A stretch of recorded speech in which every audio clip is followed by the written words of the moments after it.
آپ نہیں سمجھتے گورنمنٹ بیسیکلی پرولانگ کرنے کے لیے نہیں، اس کے اندر یہ ہے کہ جو پہلے ہیئرنگ کے اندر جو چیز آئی ہے وہ یہ ہے کہ 95 کی پروسیڈنگز نہ گورنمنٹ نے سٹاپ کرنے کے لیے کوئی پریئر کی ہے، رائٹ، نہ ججز کی انٹینشن اس کے اندر ہے، ٹھیک، اور نہ ہی یہ چیز پرولونگ ہوگی اس سپریم کورٹ کے سب جوڈس ہونے سے. ٹھیک. تو گورنمنٹ نے پھر اس کے اوپر 186 جو کانسٹیٹیوشن ہے اس کی طرف سے ایک پریزیڈنشیل کی طرف سے ریفرنس آیا اور انہوں نے سپریم کورٹ آف پاکستان سے کچھ چیزیں پوچھیں کہ آپ ایڈوائزری جورسڈکشن کے اوپر آپ بتائیں. جی آپ سمجھتے ہیں کوئی کنفیوژن تھی اس میں؟ اچھا، اس کے اندر میں اب آپ کو چیز یہ بتاتا ہوں کہ 63A جو کانسٹیٹیوشن کا آیا ہے یہ 18th امینڈمنٹ کے اندر ایک نئی کلوز آئی ہے، رائٹ، اور اس جو کانسٹیٹیوشن کا آرٹیکل ہے یہ آئین کے اندر واحد آرٹیکل ایسا ہے کہ جس کے اندر آپ نے اوفینس جو ہیں یا ایکشنز جو ہیں اس کو بھی آئیڈینٹیفائی کیا ہے اور اس کی آپ نے کانسیکوینس بھی تجویز کیا ہے. کانسٹیٹیوشن کے اندر اس طرح کا ایلیبریٹو آرٹیکل کسی جگہ اور نہیں ہے. جی اوکے. دوسری اس چیز کے اندر یہ ہے کہ اس کانسٹیٹیوشن کے آرٹیکل 63A کے اندر 4 چیزیں بڑی امپورٹنٹ ہیں. نمبر 1 امپورٹنٹ اس کے اندر یہ ہے کہ ہمارا پارلیمنٹری جو فارم آف گورنمنٹ ہے اس کے اندر ٹرانسپیرنسی کس حد تک ہونی چاہیے. ہمارا جو اس کے بعد رائٹ آف ووٹ ہے اس کے اندر جو ممبر آف پارلیمنٹ ہے اس کو کس حد تک آپ قدغن لگا سکتے ہیں اس چیز کے اندر. اور تیسرا یہ ہے کہ اگر اس کا کانسیکوینس نکلتا ہے تو اس کا رزلٹ کیا ہے. اس 63A کے اندر جو چیز آئی ہے کہ 4 چیزوں کے اندر آپ جو ممبر آف پارلیمنٹ ہے وہ اگر ووٹ ڈالتا ہے اگینسٹ دی پارٹی ہیڈ یا being a member of the پارلیمانی پارٹی، اس میں آپ کا نمبر 1 یہ ہے کہ ووٹ آف ٹرسٹ ہے، ووٹ آف نوٹ کانفیڈنس ہے، پھر آپ کا کانسٹیٹیوشنل امینڈمنٹ ہے اور فائنانس بل ہے. یہ چاروں چیزیں کانسٹیٹیوشن کے اندر ایسی ہیں کہ اگر ان چاروں چیزوں کے اندر اگر پارٹی ہیڈ کو آپ وائلیٹ کرتے ہیں تو اس کا مطلب یہ ہے کہ جو اسکیم آف کانسٹیٹیوشن ہے اس کو آپ نے ڈیویٹ کرنے کی کوشش کی اور اس کا ایک رزلٹ ہے. اب اگر رزلٹ اس کا یہ ہے کہ لا یہ کہتا ہے کہ اگر آپ نے اس کو وائلیٹ کیا اور اس کا ایک آپ کو ڈی نوٹیفائی کر دیا جائے گا، یہ تو ایک حد ہے اس چیز کے اندر. اور ڈی نوٹیفیکیشن تو اس کے بعد ہوگی کہ اگر وہ ہیڈ جو ہے میں اسی کے اندر پریزمپٹیو چیز ہے کہ اگر وہ ڈائے گا پھر اس کا ایک شو کاز ہے، پھر شو کاز کے بعد اسپیکر ایک ریفرنس بھیجے گا اور چیف الیکشن کمشنر 30 ڈیز کے اندر کرے گا، اور 30 ڈیز کے بعد یہ ہے کہ اپیل جو ہے وہ 90 ڈیز کے اندر سپریم کورٹ آف پاکستان میں جائے گی. اب یہاں پہ اس چیز کے اندر یہ ہے کہ ساری ڈیموگرافی جو ہے وہ چینج ہو رہی ہے کہ گورنمنٹ کے پاس 176 رپورٹڈلی ممبرز ہیں. 12 بندے اگر آپ ان کو نکالتے ہیں ان سے جو ٹی وی کے اوپر آئے ہیں تو وہ 164 کے قریب رہ جائیں گے، اور اگر 164 کے اندر جاتا ہے تو گورنمنٹ کا جو میجورٹی ہے وہ بھی لوز ہوتی ہے اور پرائم منسٹر بھی جو ہے وہ اس چیز سے فارغ ہو جاتا ہے. آپ نے اچھا لفظ یوز کیا ڈیموگرافی، تو یہ تو مجھے لگتا ہے کہ ٹھیک ہے. مطلب آپ کہہ رہے ہیں کہ اس کی وجہ سے بہت ساری جو تعداد ہے وہ بیسیکلی چینج ہو سکتی ہے. اچھا، اب میں اس پہ آؤں گا کہ اب اس کی انٹینشن کیا تھی یا اسپرٹ کیا تھی. نمبر 1 یہ ہے کہ جب بھی کوئی آئین یا لا پارلیمنٹ کے اندر آتا ہے تو اس کی ایک اسٹیٹمنٹ آتی ہے اس کی ضرورت کیا ہے. جی دوسرا یہ ہے کہ اس کی انٹینشن کیا تھی. اب میں اس میں یہ چاہوں گا کہ اب وہ چیز آ گئی ہے جس کا انہوں نے بھی اشارہ کیا شعیب شاہین صاحب نے کہ وہ 18th امینڈمنٹ کا کیس پینڈنگ تھا جس پہ 19th امینڈمنٹ آئی اور سارا کچھ ہی چینج ہوا. اس کی بنیادی وجہ یہ تھی کہ 18th امینڈمنٹ کو پارلیمنٹ کے اندر ڈیبیٹ ہی نہیں کیا گیا تھا. وہ ساری چیزیں پارلیمنٹ کے باہر ہوئی تھیں اور اس کو پارلیمنٹ کی اسٹیمپ کی گئی تھی. اب اگر وہ مجھے یاد ہے 18th امینڈمنٹ کے وقت آپ کو یاد ہے کہ 1.5 سال کا عرصہ گزر گیا، اس کے بعد مسلم لیگ نواز نے یہ کہا کہ جی یہ جان بوجھ کے پیپلز پارٹی یہ امینڈمنٹ نہیں کرنا چاہتی. تو نہیں میں بیگ صاحب اس میں یہ ہے کہ میں اس پروسیڈنگز کی بات کر رہا ہوں جو پارلیمنٹ کے اندر ہے اور اس پروسیڈنگز کے اندر پی ٹی آئی اس وقت پارلیمنٹ کا حصہ بھی نہیں تھی. اب جب 18th امینڈمنٹ آئی تو اس کو جب پارلیمنٹ کے اندر ڈیبیٹ کیے بغیر آپ نے پاس کیا تو جو لیجسلیچرز کی انٹینشن تھی وہ اب سائلنٹ ہے اس چیز کے اندر. انٹینشن یہی تھی کہ کوئی بندہ فلور کراسنگ نہ کرے، اگر وہ کرے گا تو اس کا ایک کانسیکوینس ہے. اب انڈیویجولی تو ایکسیپٹیبل چیزیں ہو سکتی ہیں لیکن اگر آپ کی پوری پارٹی جو ہے وہ گورنمنٹ سے نکل جاتی ہے تو پھر انٹینشن اور اسپرٹ اس کے 2 حصوں کے اندر ہے.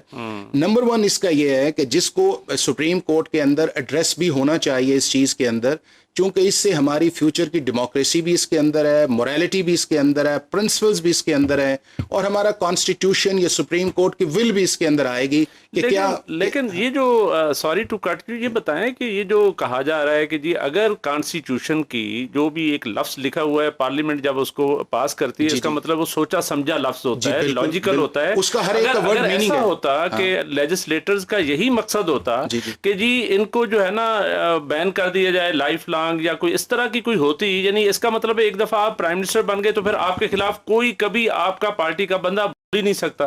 یہ کوئی تھوڑی سی ڈیفرنٹ سی بات نہیں ہے, میرا خیال ہے کہ اس میں تھوڑی کنفیوژن ہے, اسی لیے یہ کیس ریفر ہوا. میں اس میں چیز بتاتا ہوں کہ ہمارا سارا جو فارم آف گورنمنٹ چل رہا ہے وہ پولیٹیکل پارٹیز بیس چل رہا ہے, اور آپ کسی پارٹی کے نشان کے اوپر آتے ہیں. اب ہم 63 کو اگر فوکس کرتے ہیں تو لیجسلیچر کی یہ تو انٹینشن ہے کہ آپ نے ان 4 چیزوں کے اندر آپ وائلیٹ نہیں کر سکتے. اب یہ انٹینشن آ گئی. دوسرا یہ ہے کہ کیا اس پروسیڈنگز کو جب وہ آ جاتی ہے تو اس کی ووٹ کاؤنٹ کا پروسیس جو ہے اگر اس سے وہ ساری چیزیں چینج ہوتی ہیں تو اس کے بعد اگر تیسری چیز جو ہے اگر فرض کیا یہ آ جاتا ہے کہ وہ آتا ہے, وہ پروسیڈنگز کا حصہ بنتا ہے, وہ ووٹ دیتا ہے, وہ بھی فارغ ہو جاتا ہے, تو پرائم منسٹر بھی جو میجورٹی ہے وہ لوز کر جاتا ہے. تو 63A کی انٹینشن یا اسپرٹ پھر کچھ بھی نہیں ہے جی, پھر تو یہ ہے کہ وہ سارا کچھ ہی گیا. دوسری اس کی صورت اس کے اندر یہ ہے کہ اگر لیجسلیچرز یا پارلیمنٹ کی انٹینشن یہ ہے کہ آپ نے ان 4 چیزوں کے اندر نہیں جانا اس چیز کے اندر, تو پھر اس کا ایک کانسیکوینس ہے. وہ کانسیکوینس کیا ہے کہ اگر تو اس سے جو پارلیمنٹ کی ڈیموگرافی یا گورنمنٹ سٹرکچر اس کا چینج نہیں آتا تو اس کی اسپرٹ آپ انڈیویجول ڈسکوالیفیکیشن کی طرف جا سکتے ہیں. لیکن اگر اس سے تو میرا خیال ہے سپریم کورٹ آف پاکستان میں ریفرنس ہوا ہے, اس پہ آئے گی رائے ڈیفینیٹلی. آپ کی بات ٹھیک ہے. تو شاہ خاور صاحب کے پاس چلتے ہیں. شاہ صاحب یہ بتائیں کہ کرمنل جسٹس سسٹم جو ہے بیسیکلی آپ کو پتہ ہے بیسڈ کس چیز پہ کرتا ہے, پراسیکیوشن پولیس سے لے کر آگے چلتا ہے. یہ جو آپ نے نور مقدم کا کیس بھی وہ کیا ہے اور بڑا اچھا میرا خیال ہے اس کے سزا بھی ہو گئی.